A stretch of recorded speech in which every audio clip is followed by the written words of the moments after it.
Yun mga idol, meron ako ditong ginawang battery para sa solar floodlight. Naka-live po for 32,700 6Ah, pero ang total capacity nito ay 33,000 mAh. Ayan.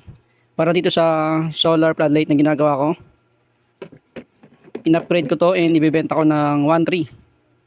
Nilagyan ko na ng DC jack and type C para sa backup charging kung sakaling malubatan kayo. Ayan. Dito yung kanyang pinaka floodlight board. Ayan, dito ko ilalagay yan. Kasyang kasya pa, marami pero 6 lang nilagay ko. Kung gusto nyo padagdagan, message lang kayo. Ayan. Titesting ko rin ito mamaya. May kasama nga pala tong solar panel na 10 watts. Pakita ko rin. Ito yung kasamang solar panel. Upon checking, nasa 10 watts to. 6.7 volts, 1.5 ampere yung kanyang charging current. Tinest ko to kanina. Ayan. Kasi laki lang halos ng floodlight. Alright. So kung gusto nyo to, message lang kayo.